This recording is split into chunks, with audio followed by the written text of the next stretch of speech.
Thanks for being here. Subscribe to Cheating Stories Best, so you don't miss new stories. How would you react if you saw your wife dressed like a catwalk and asked where she was going? And she'd wave you off and say she didn't want you to go there? Our story today with a similar plot. Enjoy watching it. It was hard work. On Friday, one of the machines at the factory broke down. I spent most of the day working with a team of engineers diagnosing a series of hardware and software issues that left the entire team exhausted. My business for the past 10 years has been a printing company that I founded in the northern part of Sydney, Australia.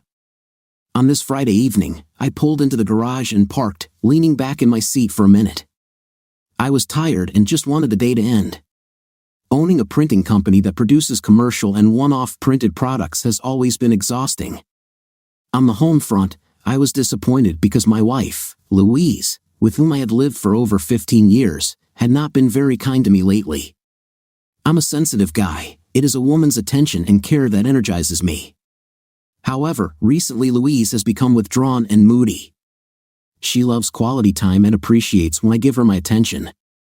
I try to do this regularly, but it's difficult when your wife pushes you away and you also have to run a company. Let me introduce myself. I'm Cameron, 42 years old. Louise and I have 2 daughters. Our eldest, Carrie, is an 18-year-old physical version of her mother when she was younger. She is smart, stubborn, and knows what she wants.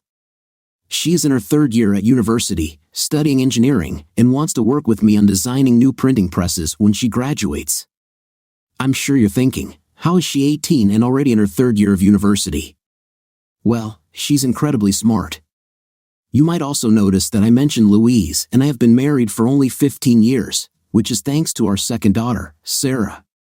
We were happy without marriage but got married when we found out we were pregnant with Sarah. Sarah is our hippie baby, for lack of a better term.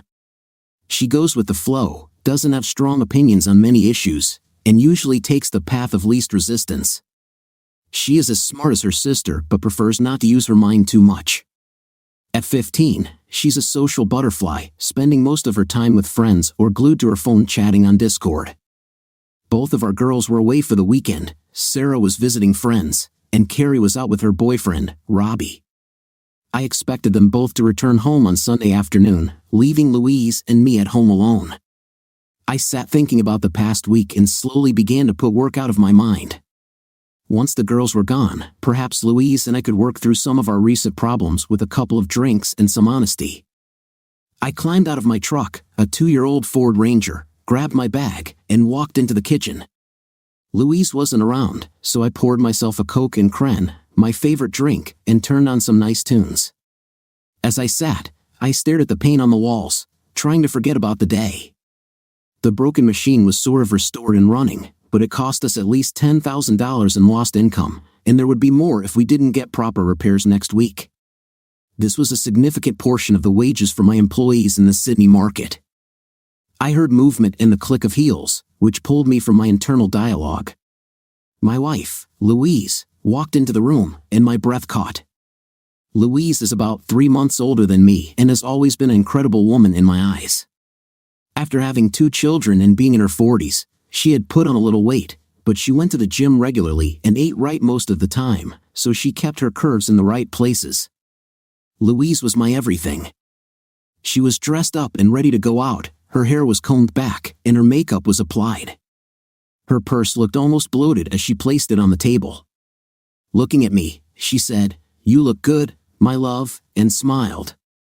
I sighed, taking a sip of my drink. "Sorry, Lou, it's been a hard day, and I just don't have the energy to go to dinner today," I said apologetically, looking her up and down.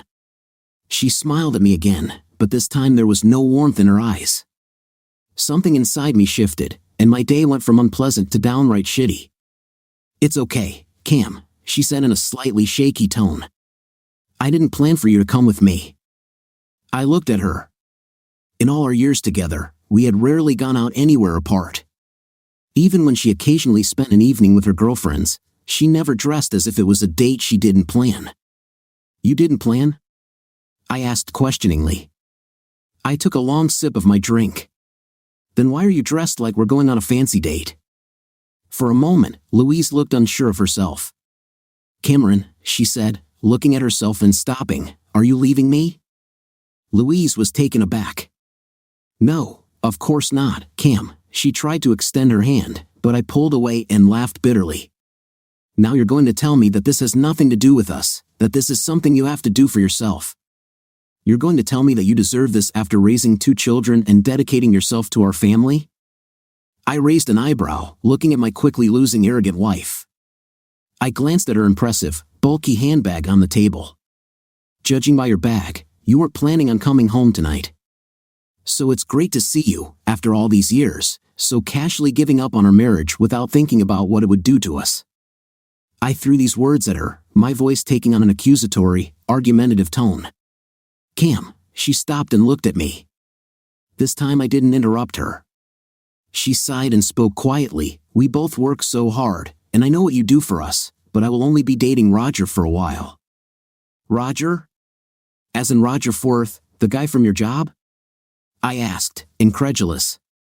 Roger Forth is married and has 3 children under 10. The fact that her lover was Roger Forth took me by surprise. Yes, Cam, Roger, she sighed again. He's been so good to me these last few months since you weren't here. I exploded. What?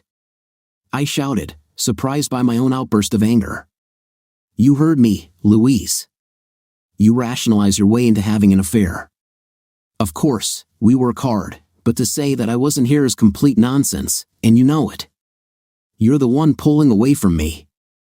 I've been trying to be with you for months now, but you treat me coldly. At least now I know why.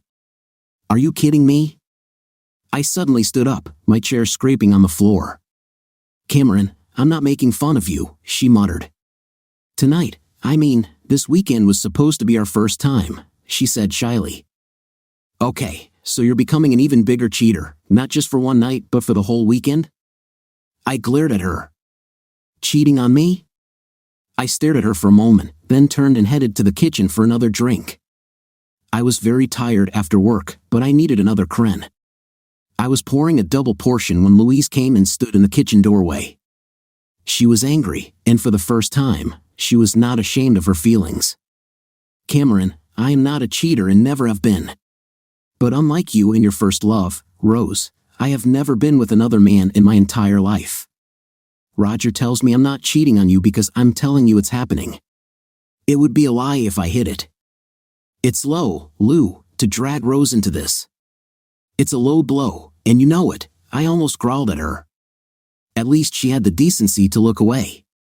And you are deeply mistaken, dear wife.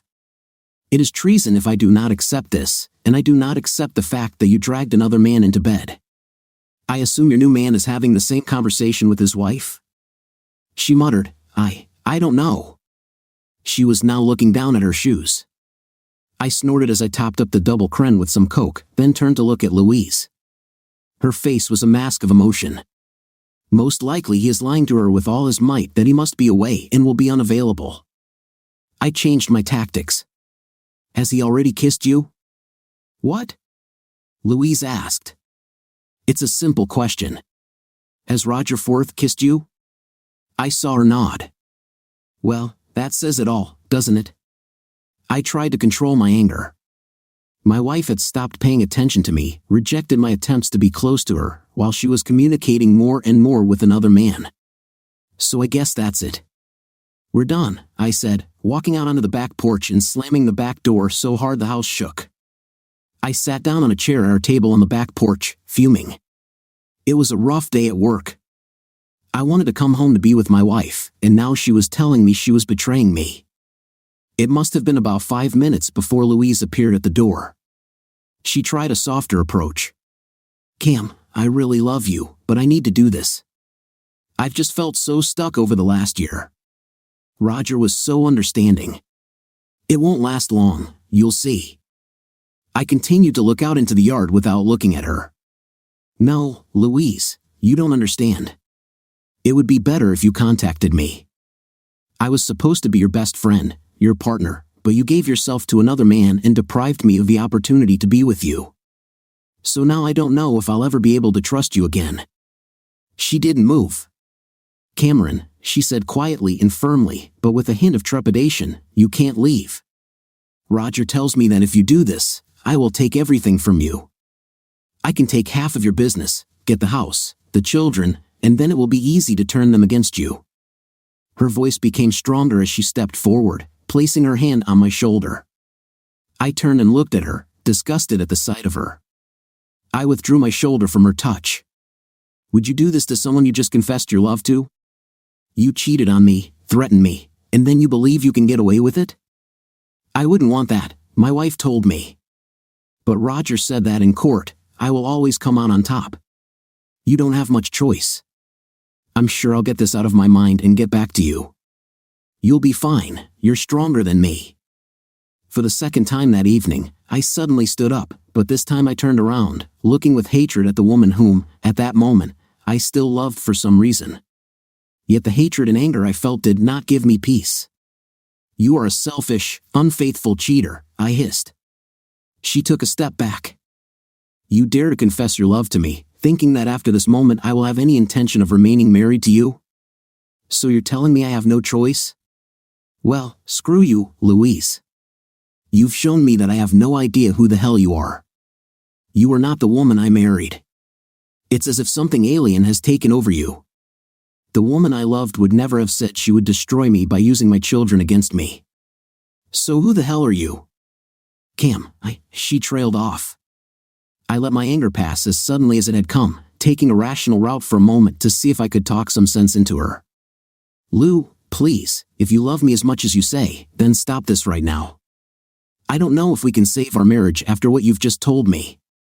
You were intimate with another man. Even if you didn't sleep with him, if you call it off now and we go to counseling, I promise I will try to understand what you've been through. I will try to forgive you for your betrayal." "My betrayal?" she whispered. I nodded. "Yes, Louise, betrayal. You may not see it right now, but our marriage is in a deadly situation because of what you've just stated. So cancel that, and let's do an emergency consultation. I'll call Rose now and we can get her here tonight to help us." Louise had thrown words at me about Rose a little earlier. She was right that Rose was my first love, but it wasn't meant to be, as we ended up in different places, falling in love with different people. However, Rose and her husband Toby were very close friends of ours. I never thought Louise would use Rose and my story against me in an argument until tonight. Rose was also a therapist, and Toby became one of my closest friends over the years. We complemented each other, of course. It helped that we looked at the world with the same views on everything from religion and politics to proximity and fidelity. It also helped that our children grew up together. Robbie, Rose and Toby's son, and Carrie were as inseparable as a gang of thieves. From birth, they had been dating as a couple since 5th grade. I knew that in a few years their relationship would continue to develop, given the right nurturing environment. "No, Cam, I don't want Rose to be the center of this," she said defiantly. She sighed. "Listen, Cam, I understand how angry you are. You may think I don't understand, but I do." I went to correct her, but she raised her hand. "Let me finish. You think I don't love you, but that's not true. You're right that these threats were wrong. I shouldn't have made them. However, this does not make them any less true." I looked at the woman standing in front of me, wondering if the alien spawn that had infected her brain was multiplying. "I'll make a deal with you. I know I hurt you, but Cameron, I'm going with Roger this weekend. I'll see a psychologist when Roger and I are done. It may take a while, but if you feel counseling is so important to us, then we'll go when Roger and I get tired of each other." "What about the girls?" I asked. "What about them?" Louise asked. "How are we going to tell them that we are breaking up?" I said in a calm voice. "Cameron, we're not." She suddenly stopped, sighing. "We are not parting. I already told you that sooner or later Roger and I will go our separate ways. I'll come back. The girls will not be harmed." I call it again. I looked at her. "How about me? While you're having fun with Roger, how about me? Where's the love for me?" "What do you mean?"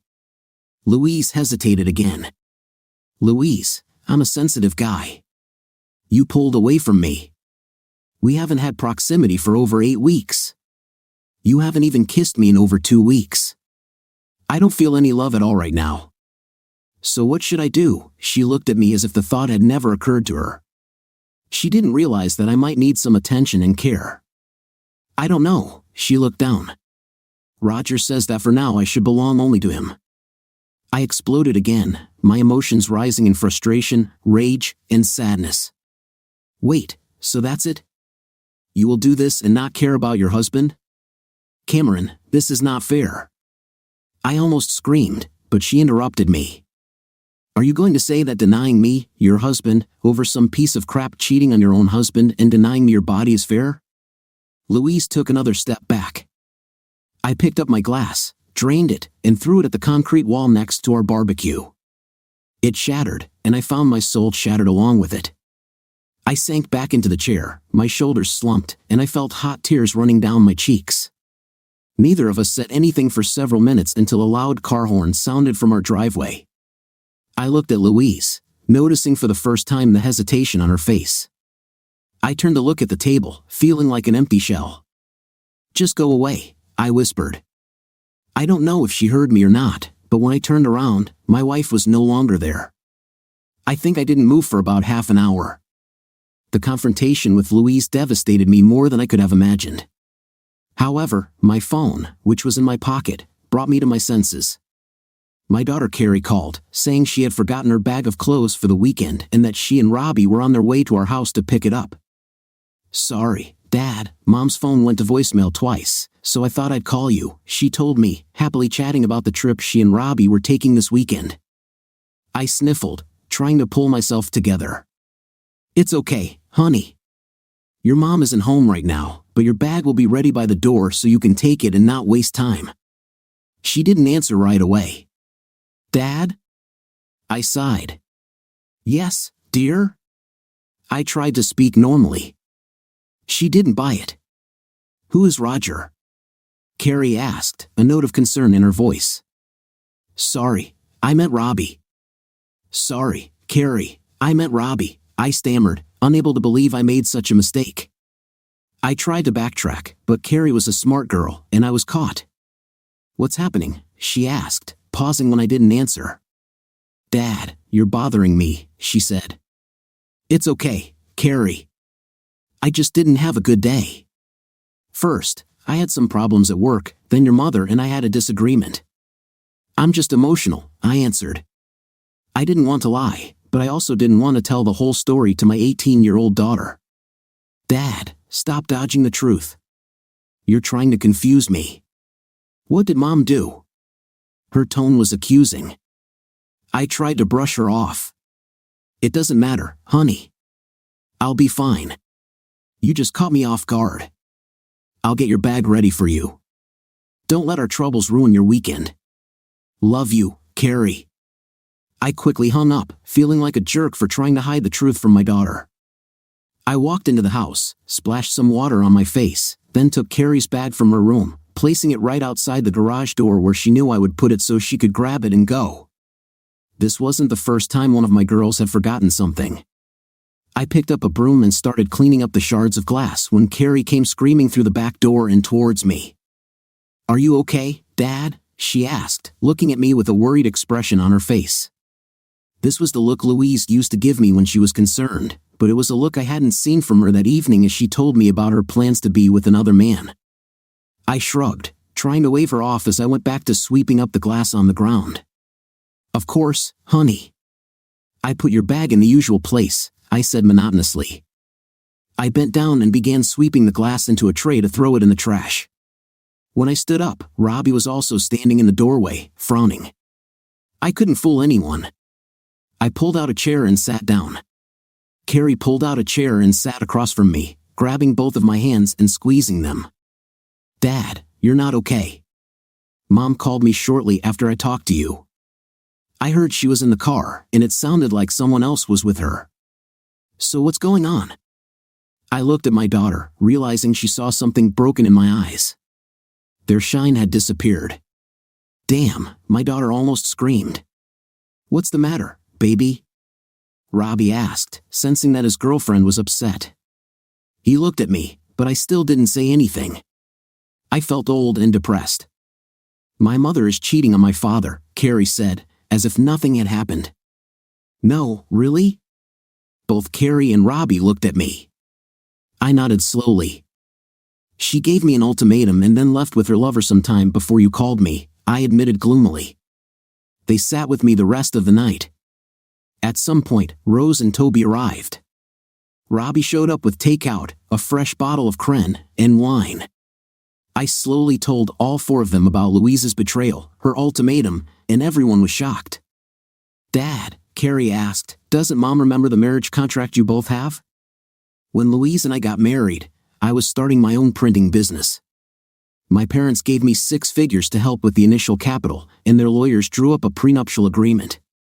It stated that if one party cheated, she would walk away with nothing but her clothes and 15% of the marital property, while the offended party would keep the house, cars, and children during any separation or divorce. Louise had no claim to the business. I don't think your mom was thinking about anything at all, honey. Remember, she told me that it wouldn't be cheating if she told me about it. Carrie snorted. Dad, there's no excuse for cheating, whether she tells you or not. It sounds like she's been cheating on you emotionally for months now. Both Sarah and I have noticed that something has been off between you two for a few weeks now.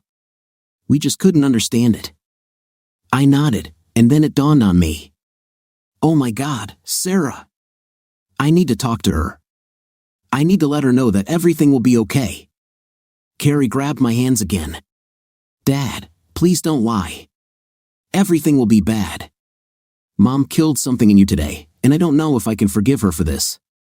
She's still your mom, I replied, my tone sounding more like a whine than anything else.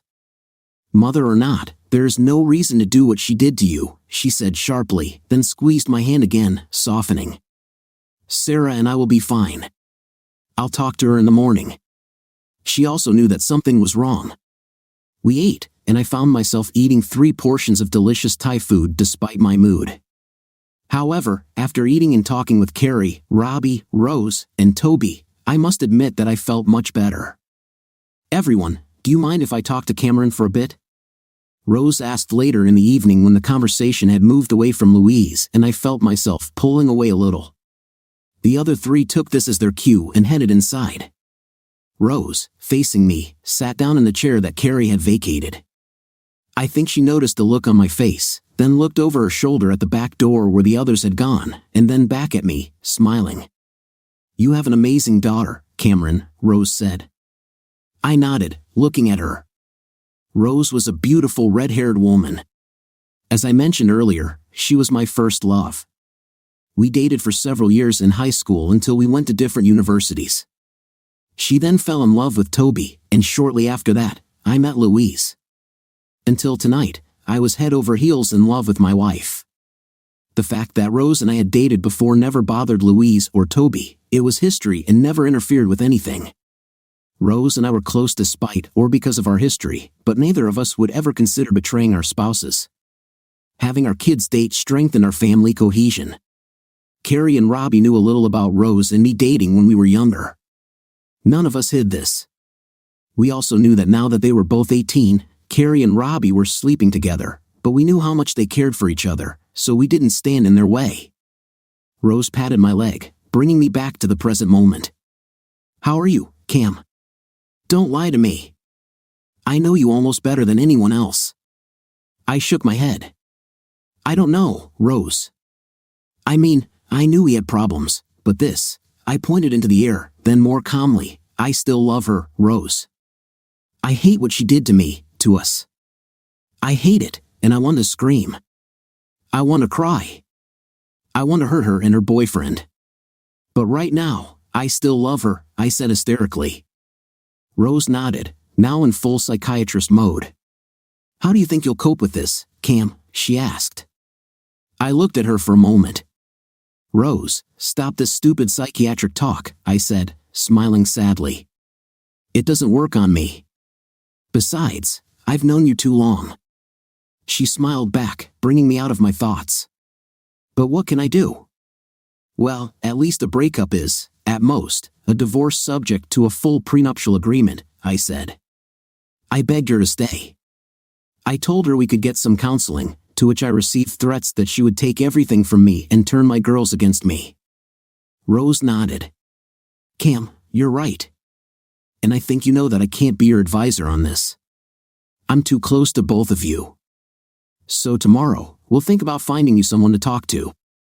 But both Toby and I will be there for you through it all. You know Toby and I think very highly of you. I'm sure Toby is now trying to dissuade your daughter from wanting to destroy her mother. I don't think we've seen Carrie this mad since Candy Taylor asked Robbie to the junior school dance. She laughed. I laughed quietly in response. You're right. Thank you, Rose. I'm sorry about this. You don't deserve to be in the middle of this. She reassured me. Don't worry, Cam. We are here for you.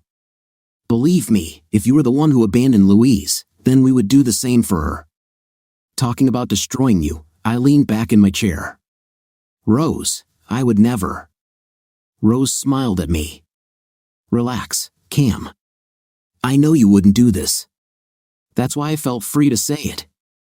You and Toby are two of the most loyal people I've ever met, and if you two were anything alike, I'd think you were brothers. Toby was relatively short, just over 5 feet 10 inches, but stocky, muscular, with blonde hair and blue eyes. As for me, I have brown hair. Thanks to my job, I'm tall and fit but still not in Toby's league. I think that's why I fell in love with him. His personality reminded me of you, she said thoughtfully, momentarily lost in memories. We both laughed. It was an old conversation that had long since ceased to be awkward, proving that Rose and I had a deep friendship. For the next hour, we discussed my feelings, mostly sadness and betrayal mixed with rage and a feeling of numbness that I couldn't explain. But Rose understood. We later walked inside to find Robbie and Carrie cozy on the couch. Toby sat in one of the lounge chairs, watching a movie. Hello, everyone, I said in greeting. Carrie was immediately next to me, hugging me. Are you okay, Daddy? She asked worriedly. I looked at Rose, and she smiled. No, honey, that's not true. But I'm so glad you're all here. It would be much worse if you weren't. She hugged me. Dad, Robbie and I are going to stay here for the night. We don't want you to be alone. But Carrie, what about your weekend? I asked. Robbie dismissed my concerns. Cameron, I can tell you that there's no other place Carrie and I would rather be right now.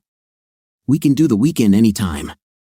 I already canceled the reservation while you were talking to your mom, so we can reschedule the trip soon. But Carrie was right, in light of what happened, I think you need us here, Robbie said. I couldn't argue, and after that, we parted ways for the evening. Rose and Toby said goodbye, promising to bring breakfast in the morning. I said goodnight to Carrie and Robbie, mentioning that I'd take a shower and read a little in bed to take my mind off things. We'll bring you coffee in the morning, Dad, Carrie said. I know I won't sleep well tonight, so I can only imagine how you're going to sleep. I smiled sadly at her, thanked her, hugged her again, kissed her forehead, and went to my room. I took a shower, finally took off my work clothes, and returned to the bedroom with a sigh. The room was filled with reminders of Louise. To top it all off, she had left a few things on the bed that she hadn't put away when she got ready for the weekend without me. I tossed them on the floor or into the closet with the intention of packing them into boxes with the rest of her things tomorrow. I was lying in bed with my iPad, reading one of the latest books in the Spell Merchant series, a fantasy series I've been following for years, when my phone chirped. For a moment, I thought it might be Louise, but it was Toby letting me know they were home and thinking about me. I thanked them with a thumbs up.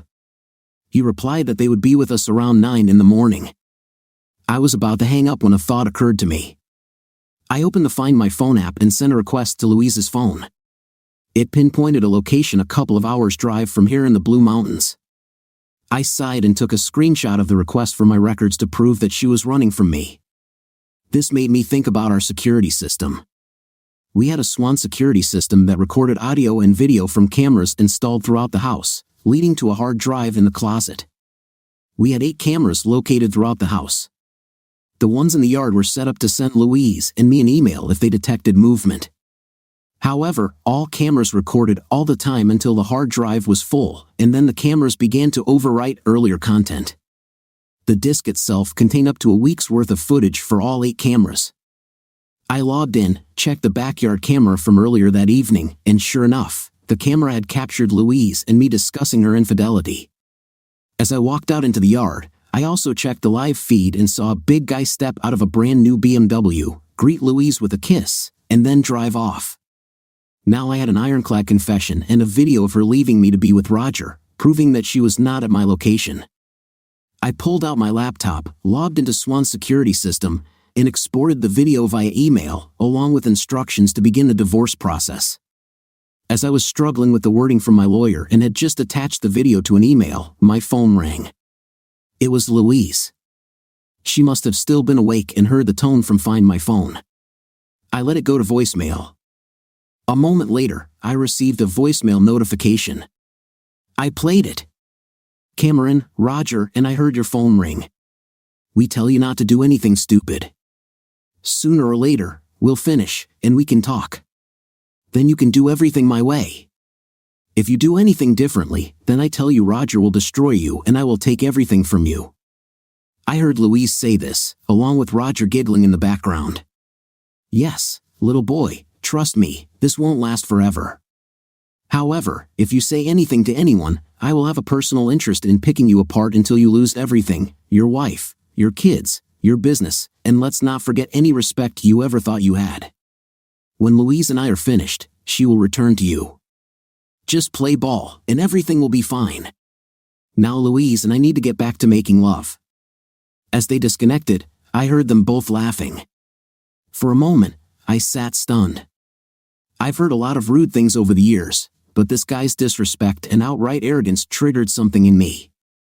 I decided it was time for their destruction rather than my own. I finalized the email by noting that not only did I want the divorce papers served on Louise at her work as soon as possible, but I also wanted to file a lawsuit against Roger. My search revealed that there is no alienation of affection law in Australia, but I wanted my lawyer to do something about it. I wanted them to hurt. I also wanted Louise and Roger's firm to be sued for loss of income in my own business due to the fact that they either encouraged the affair or were unaware of the misconduct, which caused me mental distress and my business to suffer as a result. I knew that the lawsuits would most likely come to nothing. However, simply suing all parties in addition to the divorce and enforcing the prenuptial agreement would do great damage to the arrogance of this couple. When I hit send, I knew I didn't have the details on Roger's wife yet, but if I could find them, I would contact her to let her know what a cheater her husband was. I wish I could say that after I sent the email, I slept well, knowing I was taking action against scammers, but that would be a lie. I tossed and turned until the sun came up, and I even heard Carrie and Robbie get up before I finally closed my eyes. I listened and realized that Robbie was heading to his car to get the promised coffee. I put on my pants and shirt and headed to the kitchen. When I entered the room, Carrie saw me and hugged me tightly, asking if I had slept. I shook my head. Me neither, she replied. I tried, but I just couldn't. I just don't understand how Mom could do this to you. She complained. I mean, all of us, not just you. We talked for a while about her university education, trying to avoid the topic until Robbie returned with 3 very welcome large cups of coffee.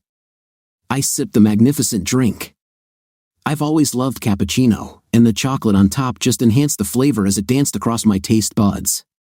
Carrie and I sighed in unison, and Robbie laughed. You're both exactly the same, he said. Then he became serious. So, you weren't sleeping either, huh? No, actually, I was very busy emailing with my company's lawyer when I received a voicemail from Louise, I explained. After making a Find My Phone request, I spent the next 10 minutes explaining how I had put together a package of documents to begin the process of divorcing Louise and Roger in their workplace. Listening to the voicemail Louise and Roger had left me, I saw Carrie try to hold back her tears. This woman is not my mother, she said quietly, wiping her eyes with a coffee napkin. My mother would never be so cold as to insult my father or allow another man to humiliate her husband like that. Robbie and I wholeheartedly agreed. It was around 10 o'clock in the morning when we began to wonder where Rose and Toby were. They had told us they would bring breakfast around 9 o'clock, so an hour later, we were worried. Robbie tried calling his mother first and then his father. When he couldn't get through, I tried calling them too. I called Mom's house and the breakfast cafe we always went to. The owner of the cafe, Josie, an elderly lady in her 60s whom we all knew well, confirmed that Rose and Toby had breakfast at her place around 8:30 on their way to my place. When I hung up the phone, I started to get really worried. I was grabbing my keys so we could go find them when Robbie's phone rang. He picked it up, and a minute later, he was lying on the floor with a pale face. I took the phone from him. "Hello, this is Cameron. I'm the father of Robbie's girlfriend. Who am I speaking to?" I asked. "Mr. Other, this is Police Constable Colin Sharp. I have sad news. I need to inform Robert that his parents were in a serious accident," the officer said. I sucked in a sharp breath, looking at Robbie who was lying almost comatose on the ground. Carrie hugged him with one arm, looking up at me desperately. "Are Rose and Toby all right, Constable?" I asked. There was a pause. "Mr. Other, I take it that Robert can't speak right now?" the officer asked. I confirmed this. "Can you get Robert to give me verbal consent so that I can discuss this matter with you?" she asked. I managed to get Robbie to say yes. The officer paused, catching her breath. "This morning, at about 8:45, an uncontrollable two-section road train crashed into the car on the driver's side, which had failed brakes. As a result of the accident, their car was practically destroyed. I'm sorry to say that Mrs. Getting is currently in surgery. Unfortunately, Mr. Getting is no longer with us." It felt like my world had turned pale. I sank to the floor, just like Robbie. Toby was dead, and Rose was in surgery. I cleared my throat. "Which hospital?" I asked hoarsely. "They are both at the Royal North Coast Hospital." "May I assume that you and Robert will be there soon?" she asked. I heard a note of sadness in her voice. She was a professional, but I could tell this officer was struggling with her emotions. "Yes," I croaked. I learned the details about where to go and what to say when we arrived. 5 minutes later, the three of us were out the door. I stuck to the speed limit, even though I should have slowed down. Half an hour later, we were in the trauma department of the hospital. The nurses did their best to calm us down. We repeatedly asked questions such as, "How is Rose doing? Where is Toby's body? Will Rose survive? And what about the other driver?" Constable Sharp entered and introduced herself. We talked for the next 20 minutes. Once again, Robbie allowed me to act as his representative. She told me that Toby had died on the way to the hospital from multiple injuries. "Accidents like this are terrible," she said. Rose was also in critical condition. The rest of the day passed in a fog of conversations and calls. I have to give Robbie credit. After the initial shock, he sat with me all day while we waited for news about Rose and began calling people. We called his grandparents first, then Toby's brother in Brisbane, and then we called Rose's brother. When the people from the funeral home arrived, Carrie and I had to help Robbie fill out forms regarding the death of his father. Carrie called Sarah, and an hour later, she was at the hospital, hugging Robbie and crying with Carrie. After a while, she looked at us and asked innocently, "Where's Mom?" Carrie and I exchanged glances. "She won't come," Carrie said bitterly. Sarah looked at Carrie and then at me. "I take it this is because of Roger?" my youngest daughter asked gloomily. Carrie and I were shocked. When everything that could possibly go wrong did go wrong, it felt overwhelming. "Sarah, are you saying that you know something about your mother and Roger?" I asked quietly. Sarah nodded seriously, tears streaming down her face. "I saw Mom bring new underwear a couple of weeks ago. I asked if she bought it for you, Dad. She got mad at me and then blurted out that it was for a date with some guy named Roger, telling me there was no way in hell you'd ever see that underwear." "Sarah, why didn't you say anything?" Carrie's tone was accusatory. If my youngest daughter's posture could have been any lower, she would have become a puddle on the ground. "I don't know," Sarah said, looking at Carrie. "We talked about how Mom and Dad have separated lately. I didn't know what to do, so I tried to stay away from home as much as possible. Once I found out what I didn't want to know, I didn't want to look my mother in the eye." She looked at me. "Forgive me, Dad." I pulled her into my arms. "It's okay, baby. I sure wish you would have told me something. I didn't know anything until last night, but it's okay." She started crying. "I'm so sorry, Dad. If I had said something, maybe Aunt Rose and Uncle Toby." She never finished her thought and seemed to break down further. We left late in the evening just to shower and change clothes. I dropped Carrie and Sarah off at home, and then we sorted things out. Carrie drove back to the hospital with Sarah, and I followed. I think it was around 4 o'clock on Sunday morning when Rose was brought out of the operating room. Rose would be in the ICU for at least a few days. They wanted her to wake up so they could make sure she had no brain damage before taking the next steps. Even in his grief, Robbie was kind to the doctors and asked to meet the surgical team who worked for hours to save his mother's life. I had never been more proud of my daughter's boyfriend and truly hoped that one day I could call him my son-in-law. We spent the rest of the day in the hospital. I grabbed my laptop and phone chargers from home. Once online, I received confirmation that the documents had been completed and were ready to be sent to Louise, Roger, and their firm on Monday morning. I was glad that I had a damn good lawyer, better than Roger, who I had previously relied on. I also contacted my duty managers at work, making sure they would take over the workload for the week due to the family tragedy and that I needed some time off. I didn't tell them that I had more than one emergency, but they knew their stuff and kept working. One piece of good news was that, over the course of Saturday, one of my support staff managed to fix the remaining issues on the machine that had broken down on Friday. That same day, we began working with Robbie to plan Toby's funeral. Robbie sent a message to their family lawyer to receive instructions. It wouldn't have been necessary if Rose had pulled through, but Robbie wanted to be prepared for anything. We talked about the funeral for several hours. Later in the afternoon, we were joined by Edna, Rose's mother, an older woman in her early 70s but as perceptive as ever. She hugged her grandson and then hugged me tightly. Edna always treated me like a son. She loved Toby but always spoke in a joking tone about me as the one who ran away from her daughter. She told us that Camila, Toby's mom, would be coming later in the week as soon as she could find someone to take her from the retirement village since she couldn't drive. We talked easily all day. Edna sat with us in the hospital waiting room, as planned. I wondered if the staff would move us out of there, but when I asked the nurse if we needed to move, she shook her head. "No, this unfortunately happens more often than you might expect. But if it's not too busy, then you can stay. We know what grief you're all going through right now. I know that you need to be closer to Mrs. Getting while you wait for her to wake up." I smiled at her answer, thanking her. Time flew by as we all talked and reminisced. Louise was only mentioned in passing, and after Carrie had brought Edna up to speed with Louise, a dark scowling expression appeared on her face whenever she was not being observed. It was about 8 o'clock on Sunday evening when I answered a call on my cell phone without looking. Our phones had been ringing all day as news of Toby's death and Rose's injuries spread. "Hey, this is Cameron," I said, watching as Robbie hugged Carrie, smiling as I observed the two young lovers looking into each other's eyes. I saw the exchange of loving glances between them. They were falling more and more in love with each other.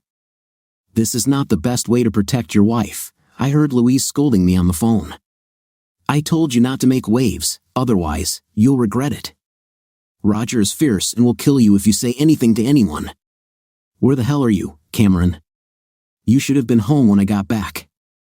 I don't know what happened to Louise over the weekend, but if there was any uncertainty or regret left from Friday night, it was eliminated by the obstinate woman now speaking to me on the phone. "Louise," I said, contempt dripping from my voice. All conversations around me stopped, and everyone looked at me. "Yes, it's me, you great fool. Where are you and where are the girls? If you tell them anything I told you, I'll turn them against you. So you'd better come home now, or I'll make you regret it." I stopped mid-sentence. I wasn't interested in her threats. Tomorrow, Louise would learn that her neatly constructed story had fallen apart. The cheater had just returned home. I shrugged. "We heard, Dad," Sarah said quietly. "I don't even know why you answered the call today." I spent several hours talking one-on-one with my youngest daughter. She apologized repeatedly for not telling me, but once she heard the full extent of the deception from her mother, she became almost as angry with her as Carrie was. "Dad, if I divorce, I will live with you, okay?" Sarah suddenly told me. "Of course, baby, of course," I replied, hugging her. Returning to the present, I looked at Sarah. It was instinct. I answered the call without hesitation. It just took me a while to get my bearings. The next moment, my phone rang again. Louise, of course. Over the next 10 minutes, she tried calling a dozen times. Then she tried to call the girls. After half an hour, Carrie got tired of it. "What?" she shouted into the phone, picking up the receiver. Louise chastised our eldest daughter for her tone. "Mom, stop it. I have absolutely no interest in talking to such a lying traitor right now. I'm here with my family, including my sister and father. We are in mourning, and we don't need you to fit into our grief." I heard Louise scream into the phone, hurling curses that I never knew she could say, let alone say to her daughter. She seemed to think Carrie was talking to her about the breakdown of the relationship between me and Louise, rather than about Toby's and Rose's situation, whose lives hung in the balance. I realized that Louise had no idea what had happened. Louise continued to yell for another moment before Carrie interrupted her. "Mom, I'm not going to let you yell at me anymore. And before you start, yes, Dad told us everything too. So know that I have no interest in living in the same house as you. You had a man who loved you just as much as your children and adored you as a role model.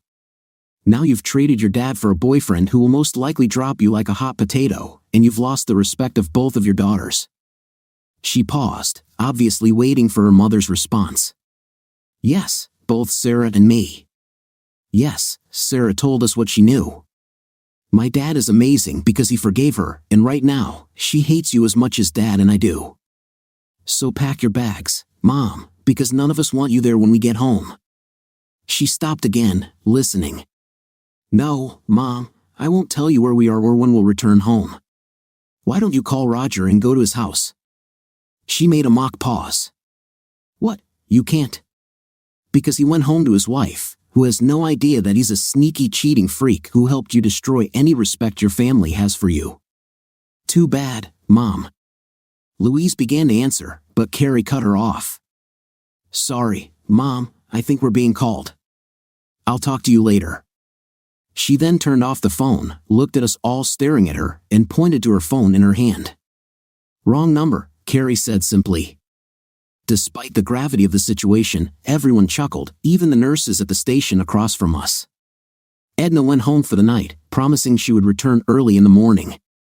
Meanwhile, Sarah and I prepared to leave for a few hours. Carrie and Robbie remained in the hospital. Later, Sarah and I returned around midnight, switched places, and let Carrie and Robbie get some sleep. Sarah and I were putting our gear back into our bags when the trauma nurse arrived. "She woke up," the nurse said excitedly. We all smiled and let out a nervous laugh. We then asked about Rose's condition.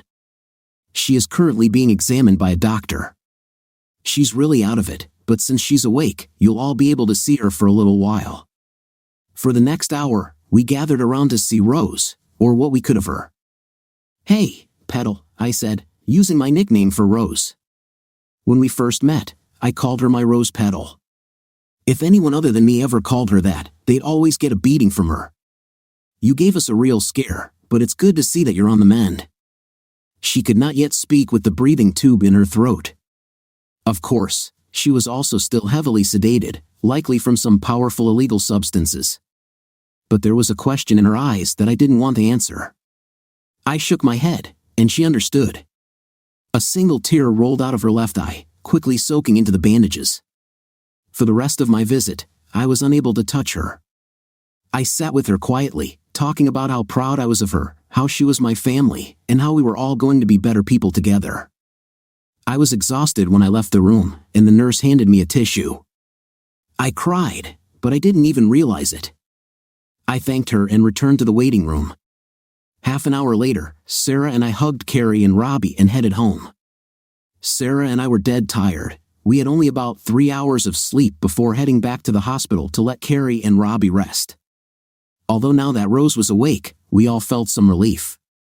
We smiled as we drove, talking about the dream and how happy we were that Rose was awake.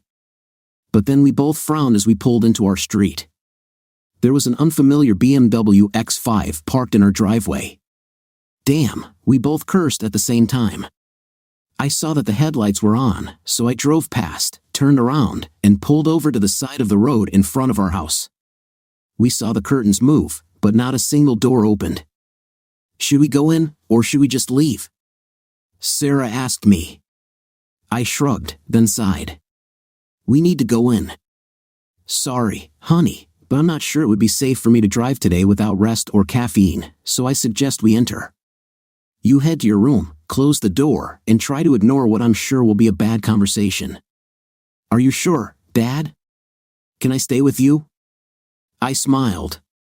Sarah hated confrontation, which was one of the reasons she hadn't told me, but the fact that she was willing to confront her mother with me showed how upset my 15-year-old daughter was with her. I pulled out my phone and pressed record. Sarah looked at me and did the same with her phone. We both got out of the car and walked down the path to the front door. It was unlocked, and we entered. Not even 2 seconds after we crossed the threshold, Roger's voice rang out. Good fellow Cameron, here he is, the little cuckold himself, come back to apologize and play catch before I ruin your life, he said coldly, with the arrogance of a man who got what he wanted despite any objections. Sarah entered the room, causing Roger to stop abruptly. Louise hesitated for a moment. If you don't mind, Dad, I'm too tired for this. I'll go to bed and make sure you're up by 12:30 so we can go back, she said. She walked past the stunned Roger and Louise, saying only a few insulting words to both of them before shutting her door. As soon as Sarah's door closed, they attacked me again. Louise told you not to tell your daughter anything, you idiot. Roger said, glaring at me. I picked up my phone. I'm letting you know that I'm recording this conversation. The recording has been going on since we walked through the door and will continue until you leave, I said, looking at both of them. Louise turned pale as she looked at the phone in my hand, and Roger shrugged. It doesn't matter, Roger said with a smile. Roger was an impressive man, taller and broader than me. However, most of his body was fat rather than muscle. He was also balding and had wrinkles on his chin. I'd say he was in his 40s, maybe early 50s. To be honest, I struggled to understand why Louise would get involved with someone like him. I ignored Roger for a moment and looked straight at my wife. Louise, I asked you not to be here when I returned home tonight. And in return, you insult me even more by bringing your lover here. Is there really no depth to your depravity? Cameron, she began, but Roger interrupted her. He took 2 steps forward until he was in front of my face. You listen here. We both told you how it would be and told you not to say anything. Now I'm going to make your life hell, he spoke loudly, not caring that a 15-year-old girl could overhear. Mr. Fellworth, isn't it? I said calmly, looking him in the face. You are not welcome here. I will ask you to watch your language as my minor daughter is in the other room. So what the hell, he yelled. She won't tell anyone, and neither will you. With that, he snatched the phone from my hand, threw it on the ground, and stomped on it before I could do anything. He then smiled evilly at me and started yelling. You're just some village printer who bored his wife so much that she begged me to be with her. He smiled menacingly at me as I looked at my crushed phone on the floor. Louise decided to join in. I had no idea what Roger had done to her, but she was by no means my wife anymore based on the words she spoke. Cameron, it's true. Roger is 10 times a better lover than you. But you told the girls, and it's going to be very hard for you. I wish you hadn't said anything, because now Roger and I will have to destroy you. Louise, what are you? I didn't have time to finish because, while I was looking at Louise, good old Roger attacked me. Sarah heard the crash and left her room. Honey, please could you go call 911? Tell them that your father was attacked and I protected both of us. Could you also let them know that we have a recording of the entire incident and that we expect the police and ambulance here as soon as possible? I said. Sarah, who had now escaped Louise's grasp, ran back to her room and slammed the door. Good girl, I muttered, then turned to Roger. Listen here, you took my wife and came to my house thinking that I would be something that I am not. You have no idea what you've unleashed and how I'm going to ruin your pathetic life. Do you think you're a big man? I just made you a woman. What have you done? Louise screamed, Cameron, what the hell did you do to Roger? I shrugged, looking at the woman who, just a few months ago, I would have given my life for. Today, I wouldn't even pee on her if she was on fire. It doesn't matter, Louise. Tonight, you and that idiot didn't even ask about me or my daughters before you both attacked me. You didn't ask Sarah how she was feeling or where any of us had been. You just went along with this and his plans. She gazed at me, bending over her fallen lover. After a few moments of silence, I filled the dead air. Aren't you going to ask? Let me tell you. Because you ran off with that fat freak for the weekend, our daughter and her boyfriend came to spend time with me. She's not stupid and knew something was wrong even when I tried to deny it. Soon, Rose and Toby were here too. Oh, Cameron, you didn't, she whined. No, I didn't do that. Carrie and Robbie did it. They are smart, intelligent, and can read between the lines, I replied. Anyway, they came to be there for me, unlike you. Then they went home later that night, promising to bring breakfast on Saturday morning while we figured out what to do with you and your lover. I pointed my finger at Roger, who was groaning on the floor. Anyway, I said, drawing out the words, knowing I was getting to the hard part. My voice became quiet. Rose and Toby were driving here with breakfast for Mom when they were hit by an out-of-control truck. Toby is dead, and Rose is fighting for her life in the hospital. It was all over the news.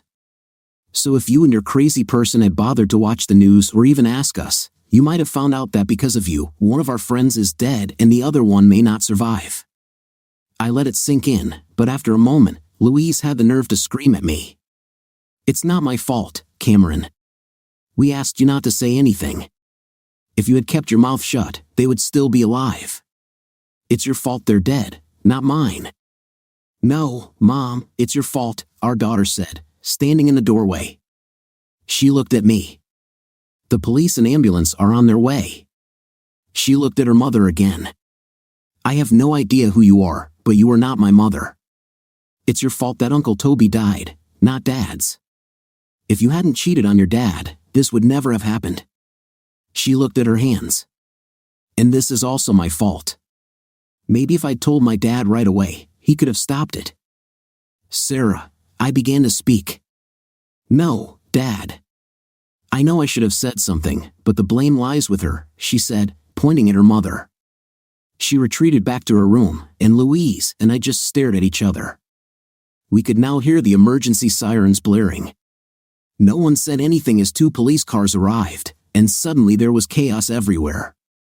Louise tried to explain that I was the one who attacked Roger. When asked if he was her husband, she stammered and explained that the husband was me, but still, I was the one who beat Roger. I presented my version. An ambulance arrived, and Roger was carried out on a stretcher. The ambulance left, and I think the police were close to arresting me because I was the guy who attacked someone. My wife screamed again that it was all my fault. When Sarah came back into the room, she said to the officer interrogating us, sorry, Mr. Officer, but I have a recording here that confirms everything my father said, including that this man said he would kill my father and that my mother would lie to protect him from my father. She handed the officer a USB drive. What? How did Roger break your phone? Louise screamed, not realizing that the police were still in the room and could hear her. Mom, Dad had a feeling that something might happen, so when I went to my room, I placed my phone at the base of the door so I could record everything. She looked at the officer. I'm sorry to say that after listening to everything my mother said, I don't feel safe around her. Please, can you not force me to stay with her? She said she would support this man no matter what he did to Dad. I heard him hit my father, so I'm scared. Sarah said, coming up to me and hugging me while simultaneously throwing daggers at her mother. After that, nothing mattered anymore.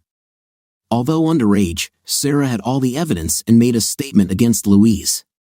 So my wife was arrested and taken to the police station overnight. When Louise was taken out, she looked at me angrily but did not say anything. After everything that happened, we didn't have time to sleep. But no matter how tired I was, we took a shower and changed clothes. Then I drank coffee, and we drove back to the hospital. When we entered Rose's room, Carrie and Robbie were sitting on 2 chairs, leaning on each other. When Carrie saw my face, she gasped. "What happened, Dad?" she asked. When she saw it, we spent the next few minutes explaining her mother and Roger's visit. We heard Rose's muffled grunt and found her awake, her eyes looking at me with sadness. "Rose," I muttered, "I'm sorry. If I'd known you were awake." I fell silent, realizing that I was talking about Toby's death in her presence. Of course, she knew. I had admitted it earlier, but I still should have been more sensitive. "Are you okay, Rose? Can I get you anything? Do you need a nurse?" I asked, then added, "Blink once to say yes and twice to say no." She blinked twice slowly, then 3 times, pressing her whole fingers to my hand. I did not move for the rest of the night. The next 2 weeks flew by very quickly. Louise's parents got her out of jail on bail the next day and then called me every name they could until Carrie put them in their place. When Louise returned to work a few days later, she was just in time for the bailiff to serve her with divorce papers and to see him filing suit against the owner of the company. As a result, Louise found herself on unpaid leave, suspended from work pending the outcome of the case. By the end of the day, she was living in her parents' spare room. She returned to the house while Carrie and Robbie were relaxing there. They watched her like hawks as she gathered a few things and then took the walk of shame back to her parents' waiting car. Carrie hugged her grandparents but made it clear that her mother would never be welcome in the house again.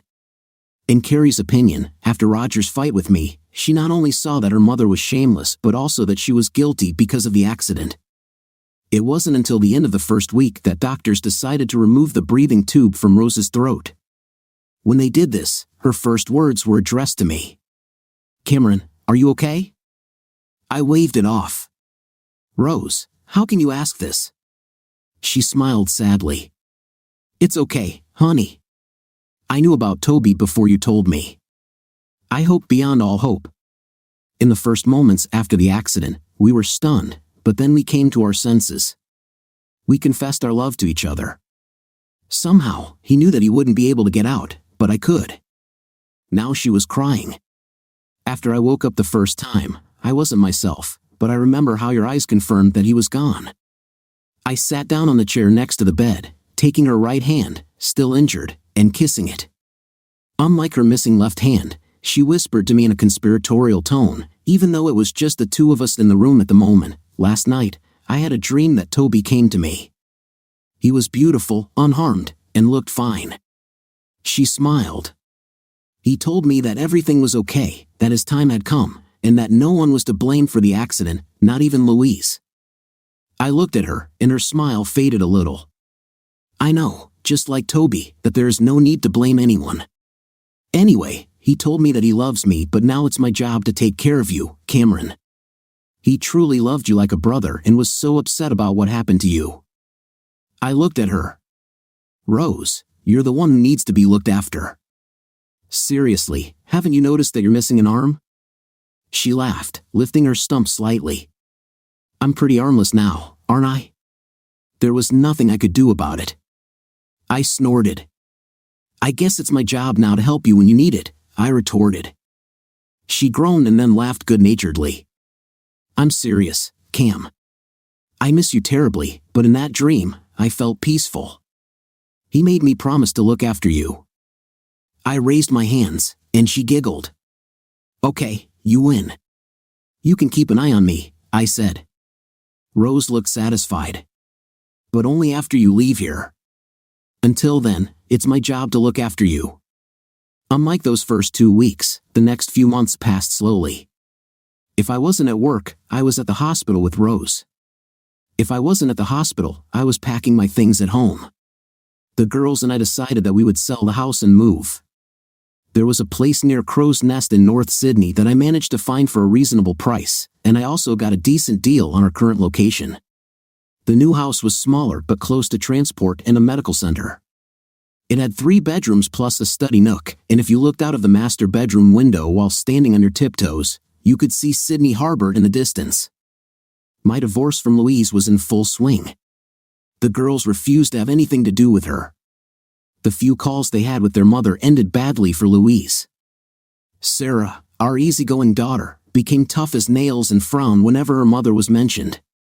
Over the past month, Carrie had almost moved in with Robbie, which I didn't mind. Even though Louise had already told me about it a dozen times, calling me names in between, she was not very happy living in her parents' house in the spare bedroom. Her parents called me a couple of times to see if I could reconcile, but after I played them the audio from Sarah's phone from that night with Roger and Louise, they apologized and stopped trying to solve our problems. While Louise's life was on a downward spiral, Roger's life felt like a stone sinking to the bottom of a pond. He wanted to take legal action against me, but the police told him that he could sue me, but it would end badly for him because he was at fault for what happened. I could easily make a case for my home and family. After a week-long review, his company immediately fired him for bringing them into disrepute. They did this to try to get me to drop my lawsuit against them. However, my lawyer negotiated a settlement with them. Roger's wife, too, somehow got hold of a copy of the recording. I swear it wasn't me, but Sarah gave me sly glances several times. I had no idea how she found out, but one evening, a certain Miranda Warthoe, who had been cheating on her several times, finally had hard evidence. It turned out that most of Worth's money came from Miranda's grandparents' trust, which had helped Roger get into law school many years ago. Because it was a family trust that he was not a part of, Miranda told me that he would not receive anything. They also had children, one of whom dreamed of becoming a lawyer, but Miranda suspected that this might not be the case once he learned of his father's womanizing ways. Now, Roger was living in a cheap hotel on a credit card that was nearing its limit. He wasn't having much success finding a new job, and I sincerely hoped it would stay that way. Rose was getting a little better every day, so that a month after the accident, she was able to leave the hospital for a few hours with a nurse so we could all say a formal goodbye to Toby. It was strange, we were all sad, but Rose, of all people, smiled a lot. She laughed with the others at the stories they told, and when she cried, she always made the other person feel better. At the funeral, I made sure that I was the one pushing Rose's wheelchair. When she greeted people, her nurse smiled and gave way to me so I could help Rose, but she didn't move more than a few steps away from us. Another month after the funeral, I was sitting in Rose's hospital room, doing bills and paperwork, when I felt her gaze on me. I felt the hairs on the back of my neck stand up as I put down the bill I was working on. "What's the matter, Rose? Do you need something?" I asked, turning to face her. When I turned to look at her, I was surprised. Rose looked at me, tears streaming down her face. "Cameron," she tried to say. I instantly found myself nearby, my arms hugging her. I held her while she cried. I looked at her monitors. Except for a slightly increased heartbeat, she was fine. It was emotional, the hospital psychiatrist said, that this could happen from the moment she woke up. She worried about others rather than herself. "Rose, everything will be fine. I'm here. You have me. You'll never have to walk alone, you know that," I said, consoling her. She cried even harder and nodded, holding onto me with her good hand, now free of bandages. "I know, Cameron. You know, I just miss him." She looked at me pleadingly. "I know, Rose. Trust me, I know. Toby was my best friend. I miss him. When Louise did what she did, if it weren't for you and Toby," she hugged me tighter. "Will it get better?" she said, this in a moment of pain and weakness. "I don't know," I answered quietly. "I want to believe that it will happen. Toby is gone, but you are here, and we have our children. This must mean something." For a moment, she said nothing. Then I felt her relax. "Thank you, Cam. I don't know if I could have held it together without you. You know, you get wiser as you get older," she giggled quietly and nervously. I stroked her hair for a moment, running my hands through her thick, curly mane of red hair, then leaned down and kissed the top of her head. "You're welcome, Rose. Without Toby with us and Louise in my life, I find that I need a best friend. Are you interested in this?" I asked, still holding her close. Rose did the last thing I expected. She reached over and kissed me. "Rose, I'm sorry. You're my best friend, really my oldest friend, and I love you so much, but I don't know. Damn, we're still mourning Toby," she sighed, clinging to me. Without thinking, I hugged her as we sat in her hospital bed. I know, Cam. I understand what you are saying, but I feel something. It never went away after school, she said. That night, I fell into a restless sleep. I must have tossed and turned for several hours until I finally entered what I somehow immediately knew was sleep. I dreamed of a bar that I had never seen before. It was a big bar, and I had a feeling that if I tried to walk from end to end, I would be walking for a long time. There were tables everywhere, and many people sat and drank, played darts, or billiards. The problem was that they were all out of focus. I knew they were there. I even said hello to a few people I passed by. I even received greetings from vaguely shaped people. I realized that they were smiling at me, but no matter what, they remained out of sight. Besides, it was a pleasant dream, and I was thinking about going to the bar when I noticed someone who wasn't blurry. He was sitting at a table alone as I approached him. He turned and stood up to greet me. "Toby!" I exclaimed, rushing to hug him, but a moment before I did, I abruptly stopped. He laughed at me. "I'm glad to see you, Cam. Everything is fine. You can hug me." We hugged, then I pulled him away, looking at him. He looked as good as he did the night before the accident. He caught me examining him and laughed again. "You look good, buddy," I said. "For some reason, I know this is a dream, but I'm so glad to see you." He smiled. Then we sat down at the table. There was a can of Coca-Cola in front of me. Toby had a pint of Guinness. We slowly sipped our drinks. "Ah," he sighed. "Okay," he looked at me. "How are you, Cam?" he asked. I was a little blown away. The dream had become a reality. "Not very good, buddy," I said. "Divorce from Louise is painful. The girls get angry all the time. I'm trying to support Rose in her recovery, but it's hard, and I feel like I'm just drowning in it all." Toby nodded. "What about you and Rose?" he asked, raising an eyebrow. I sat back in my chair to think about the dream version of Toby for a minute. He smiled at me, raising an eyebrow. "What about us?" I asked. "Come on, Cam, we've been friends for more years than I can imagine. You are my closest friend. I know things about you and Rose that would make anyone blush. I know that you two love each other." I snorted. "Of course, Toby. She is as close to me as you and Louise. Without you two in my life, she is now my closest friend. I want to see her get better." He sighed. "I understand, Cam. But what about the kiss this afternoon that got you so worried before you fell asleep and came here? You can't say it didn't mean anything, can you?" Of course, my subconscious conjured up the image of my best friend throwing that kiss at me to make me feel guilty about it. I looked at my friend. "I know it was more than nothing, Toby. I love her. Always have." He smiled at me. I panicked. "Mate.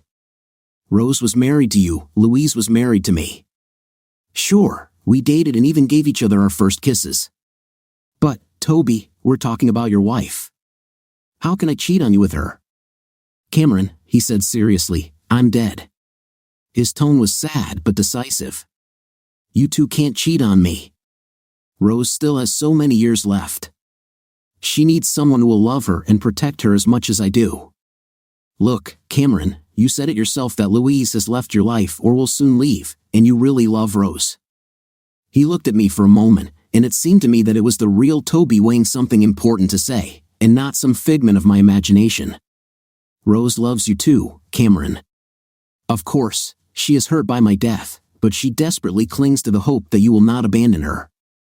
She cherishes you in her heart with the same love she has for me. Indeed, she may love you more than me since you have known her much longer." "I'm serious," he said. I didn't know what to say. "You know," he leaned towards me as if he was about to tell me a secret, "if Rose and I hadn't met when you two were apart, she would have tracked you down and then forced you to marry her." "What?" I said, almost choking on the rum. "How the hell do you know this?" "She told me," he smiled. I was outraged by my best friend's dream. "How could she tell you?" "You're just some dream of my best friend that for some reason my dormant mind is using to help me process everything. Rose never told me anything about this, so how could you know?" Toby laughed. Cam, look around at the walls of this pub. This is not just a dream, and I am not just a figment of your tortured mind, he said. I replied, Cam, it's true. I'll prove it to you. How? I answered skeptically.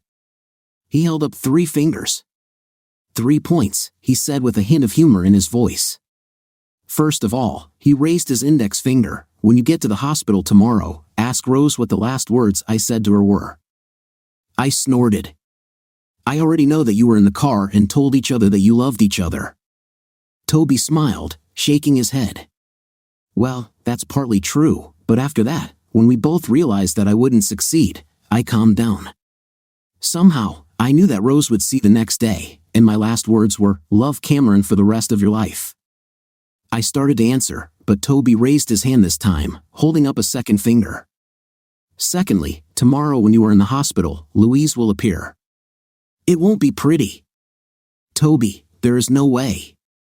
Third, he said, interrupting me, this time raising 3 fingers, my mom is going to bring you and Rose one of those amazing chicken salad sandwiches from the Asian place on North Harbor. She'll let you know that she was thinking about you both while she was driving. She will be wearing yellow sandals. I looked at my friend. He laughed at me again. Toby, how can you know? Since this is a dream and you're dead, I asked my friend. He touched the tip of his nose as if it were a secret. Honestly, I'm not allowed to talk, he told me. It's a miracle that I was even allowed to meet Rose and you, but I was asked to meet with you, so here I am. I'm happy to spend some more time with you. I didn't believe him, but I had to admit that I was glad to tell him that I was glad to see him too.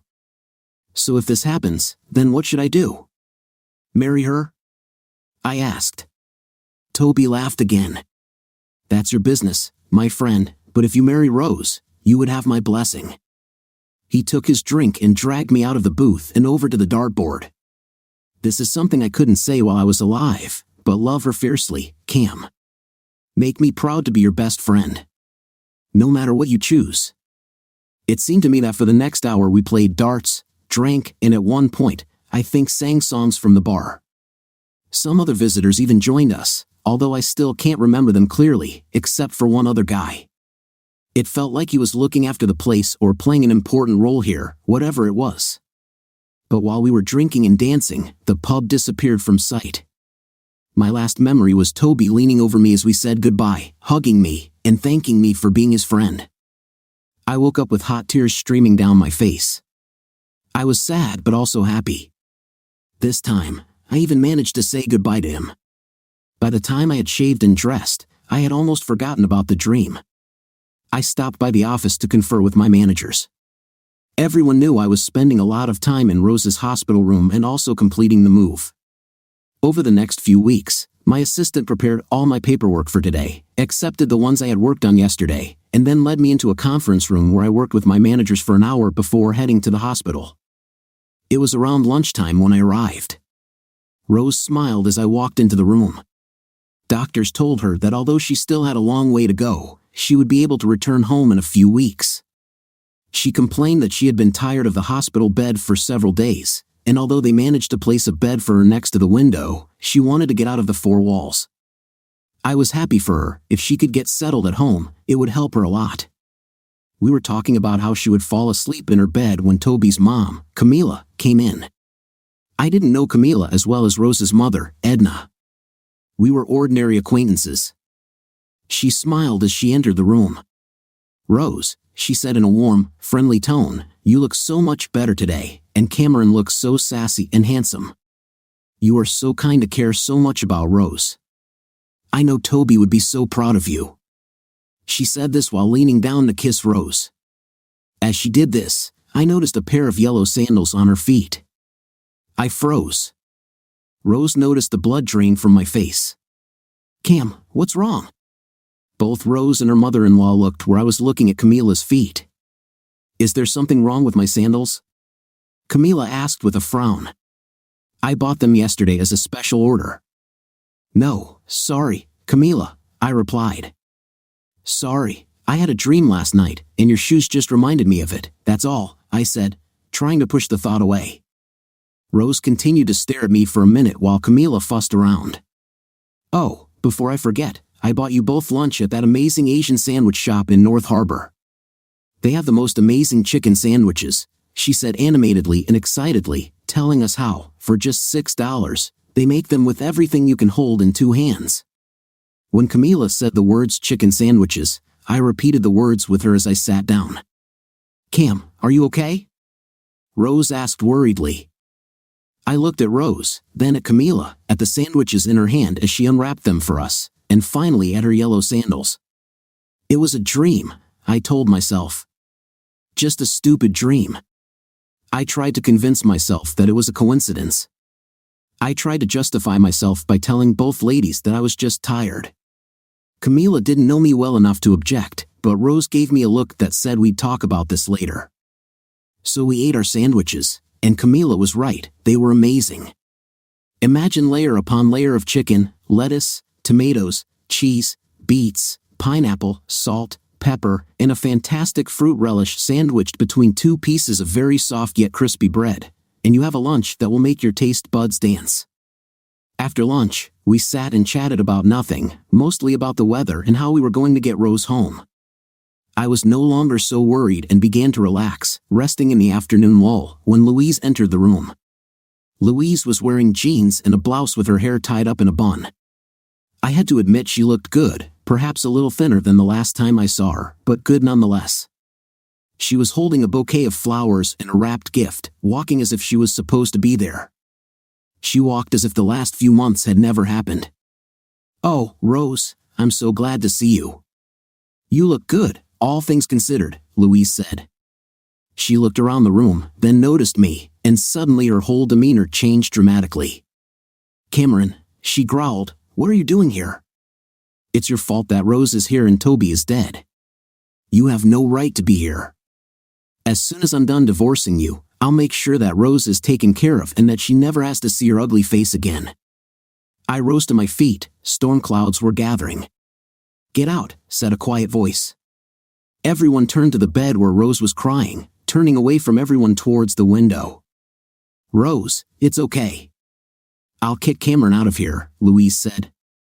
"No, he will stay, and you go," Rose replied. Tears flowed slowly down her face. I took a step towards Louise. "Louise, you need to go," I said sternly. "Listen to me, this time you need to leave." Louise had a seizure of rage. She threw the gift on the floor, and we heard the characteristic sound of it hitting the ground. The flowers were then thrown at the wall. I took 2 steps, standing between Louise and Rose, who was lying on the bed. Camila stood stunned in the background. Louise launched into a tirade. "Why, Cameron? What the hell did you tell her? She knows you're to blame for Toby's death, doesn't she? Why the hell does she think I have anything to do with her accident or with you? You are the one who needs to go. I'll look after Rose. I'll stay with her to make sure she's okay now that she's lost her husband." She then looked at Rose's stump where her left arm used to be. "And I'll be happy to make sure she's taken care of." I growled. "What the hell makes you think you can come here after over 2 months without ever asking anything about her and think you have any right to talk to Rose?" "Cam," I pointed to the bed behind me. "Rose lost her husband, I lost my best friend. The kids and I have been here every day since the accident. Where have you been?" I started to rattle off my grievances. "Cameron," the voice said again. I continued to advance. "I know why you are here. You lost your job, your parents are tired of your trashed heel in their spare bedroom, your daughters don't want to talk to you, so you thought you'd manipulate Rose, trying to live off her until she got tired of your crap." "Cameron," Rose's voice sounded more insistent. The 3rd time I turned to Rose, angry at being interrupted, and saw the adoring look on my best friend's face, my anger instantly melted. "Sorry," I muttered. "It's all right," Rose answered. She turned her head to look directly at Louise. "Louise, you need to leave.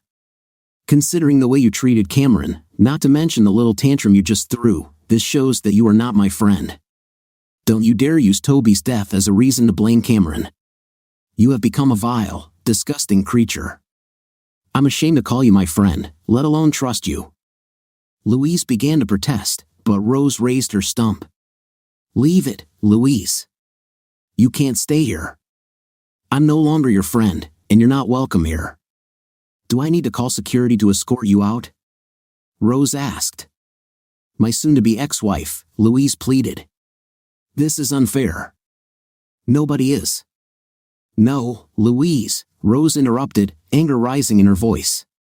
"What's not fair is that my husband is dead and I'm crippled for life because you decided to cheat on your husband, who is one of my closest friends." The room fell silent, the only sounds coming from the corridor. No one said anything.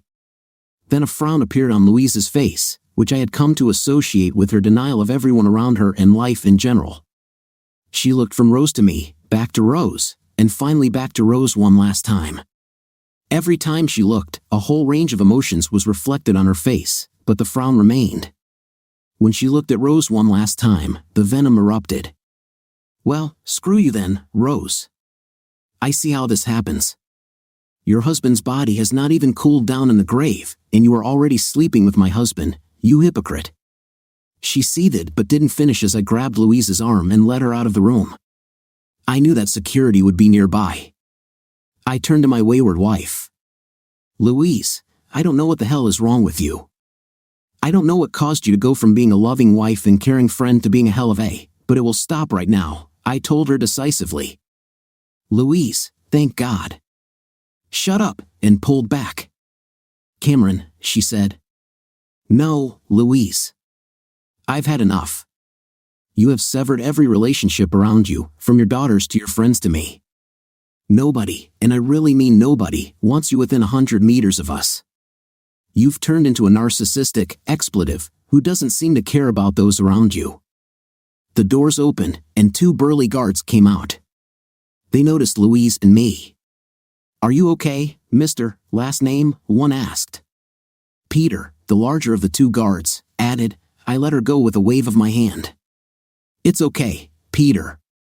Louise just got a little emotional and upset when she saw Rose in the hospital bed. However, she was just about to leave, wasn't she? Louise looked at me, then at the guards, resigned. "Sure, see you later, Cameron," she said. I shook my head. We watched as Louise left, and the guards escorted me back to Rose's room, where Camila and Rose were whispering. After making sure Rose was okay, the security left. The cleaners came in to tidy up the mess with the gift. 20 minutes later, Camila came out too, giving me a big hug. "Thanks, Cameron. You're looking after her now." "She needs you," Camila whispered to me, hugging me before calling herself an elevator. "Are you okay?" I asked Rose, sitting down on her bed. Now it was just the 2 of us. I grabbed her right hand, holding it. "Isn't that what I should be asking you?" she snorted. I shrugged. It was a strange day, but it wasn't until the run-in with Louise that I felt, I don't know, calm down. But no, I think it all started with a dream last night. Rose's head jerked to look at me. "A dream?" I nodded. "Yes, I couldn't sleep last night. When I got home, I blushed. I think she realized that our kiss was partly to blame. Anyway, I couldn't sleep. I tossed and turned, but when I finally fell asleep, I had a dream about Toby in the pub." Rose nodded, almost understanding. "It was strange. It's like I knew it was a dream. It was a big pub. There were other people there, but it was like they were out of focus." Rose finished for me, her eyes searching mine. I think my surprise was noticeable. Yes, they were out of focus. Well, with the exception of Toby and some other guy I can't remember. Toby was very clear. We talked. He told me what would happen today, so I knew it was more than a dream. Camila's shoes, the sandwiches, Louise's appearance, Toby said it would all happen. I looked back at Rose. Her eyes told me that she believed me. "There was one more thing, wasn't there?" she asked timidly. I nodded. "How did she know?" I looked at her. A tear rolled down her cheek, and she squeezed my hand. I didn't want to ask the question, both fearing and hoping for the answer. "What did it mean?" I whispered quietly. "Love, Cameron, until the end of your days, Rose said quietly but persistently, looking into my eyes. I took a deep breath. Rose? I asked. She nodded, another tear joining the first, slowly rolling down her cheek. Those were the last words Toby said to me before we both passed out in the car accident. They were the last words he spoke to me in this life. My tears joined hers. How did you know? I wheezed quietly, almost in a whisper. When you told me about Toby in the pub, he also met me there, telling me how brave I was, but that I would need to let him go and love you the way I always have. He told me that you wouldn't be able to ask this question when the time came, but that I must tell you our last words. With that, we fell into each other's arms. I hugged Rose in the fading light, and we cried. As we cried, we spoke quietly about the man we knew, a friend, a lover, a husband, and a father. We mourned our shared loss together, growing even closer in our grief. As evening fell, the hospital noises continued around us. Rose made room for me on the small hospital bed, and we continued to hug each other as best we could, both of us suddenly tired. Finally, when we fell asleep, I kissed the top of her head, whispering, I love you. In response, Rose snorted slightly as she replied, I love you too, Cam. After that day, we gradually felt better. The children, Sarah, Carrie, and Robbie, found us the next day, huddled together on the bed under the hospital blanket that the nurse must have thrown over us during the night. Sarah clapped her hands when we woke up. They all stood and watched us sleep.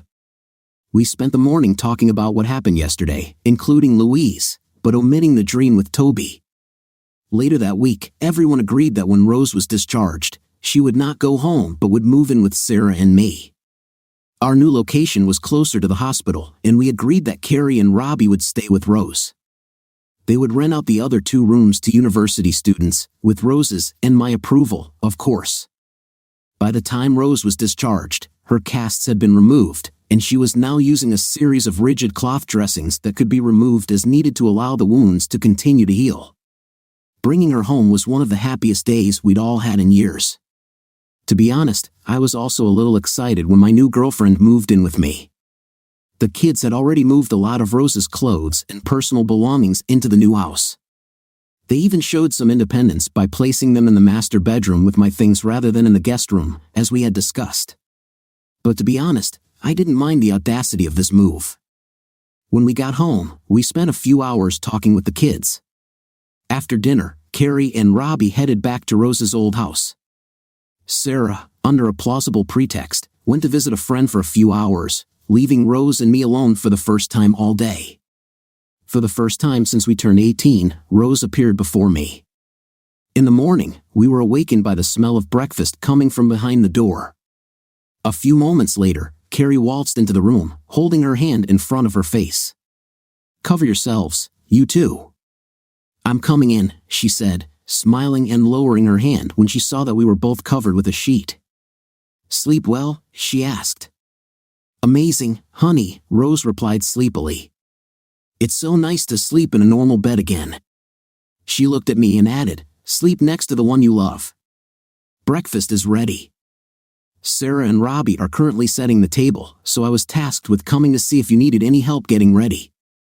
Since we were expecting you both to be undressed, she chuckled. No, it's okay, honey. Rose and I will get dressed, and in a couple of minutes, I'll help her down. Be a good girl and close the door when you leave, I said. Yes, Dad, she gave a playful salute as she walked out, closing the door and laughing. They were all laughing when we came down about 10 minutes later. The rest of the morning went smoothly.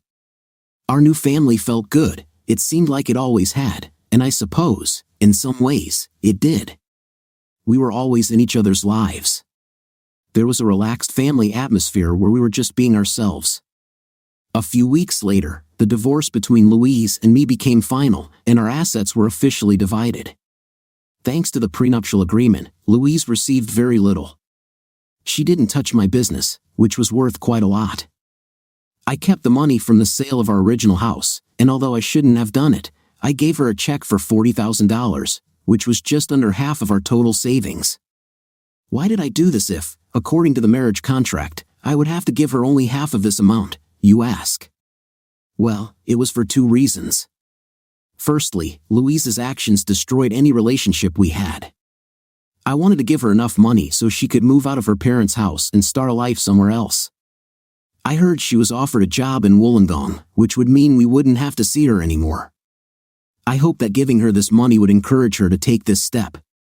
Besides, my agreement with her firm to keep the affair between her and Roger a secret gave me an order of magnitude more than I gave her, so I wasn't suffering financially.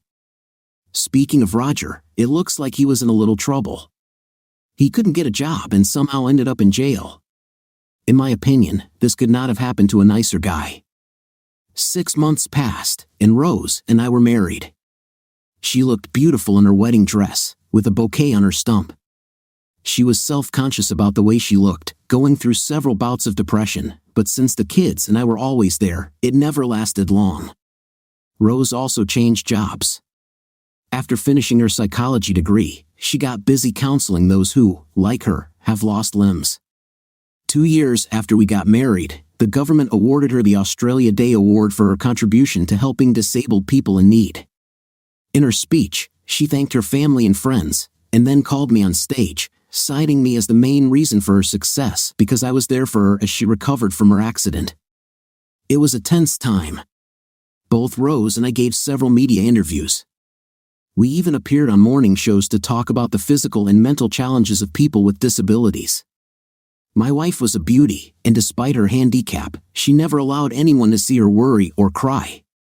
During the times when she was down, she knew I was there for her to help her get back up. The love that Rose and I had for each other grew every day. Even though we had our differences, we always forgave each other and never went to bed angry. We didn't see Louise for about 3 years after the awards. It was Carrie and Robbie's wedding. They graduated with honors from university in their chosen fields, had good jobs, but wanted to start a family while they were young. Carrie didn't want to invite her mother. In 3 years, they spoke twice, both times they were laconic and unfriendly. But the only reason I persuaded her to invite Louise was that she had given birth to Carrie and should be able to celebrate the occasion. In the end, Carrie relented but asked that Louise be seated at one of the tables with the regular guests rather than the family. I shrugged. I didn't care where my ex-wife sat as long as it wasn't next to Rose and me. I just wanted to make sure that Carrie didn't look back in the years to come wishing her mother had at least attended her wedding. In the end, a compromise was found. Louise ended up sitting with her elderly parents, who were happy to sit at a couple of tables in the back to keep the peace with their granddaughter and her new husband. As is always the case with ex-wives at weddings, I was at the bar and got myself a Kraken and a Coca-Cola. It wasn't included in the bill, but since I was paying for everything, I could get what I wanted. Louise came up to me and leaned her elbows on the counter next to me. She ordered a glass of white wine, then turned and looked at me. I never said I was sorry, did I? She asked directly, but it was more of a statement than a question. No, I said, turning around and looking at the crowd. Rose, Sarah, and Carrie were on the other side of the room, laughing at something. I smiled, but then added, I never thought you'd do this. Louise sighed. You're right. I was a complete mess back then, a complete and utter mess, completely of my own making, she said. Yes, I replied, pronouncing the last syllable and then taking a sip of my drink. Rose looked at me, smiled, then frowned when she saw Louise next to me. I shook my head slightly, and she nodded, realizing there was no problem. I saw you both at the Australia Day Awards and have followed what you've both achieved since then, Louise said sadly. She watched my wife, her ex-girlfriend, laugh with our daughters, knowing that she would never be able to enjoy a relationship like that with either of her daughters again. She hates me. They all hate me, don't they? Louise asked, looking at them, then at me, then down into her glass of wine. Hate is too strong a word, Louise, I said, after a moment of reflection. I chuckled. No, actually, that's the right word for what they think about you.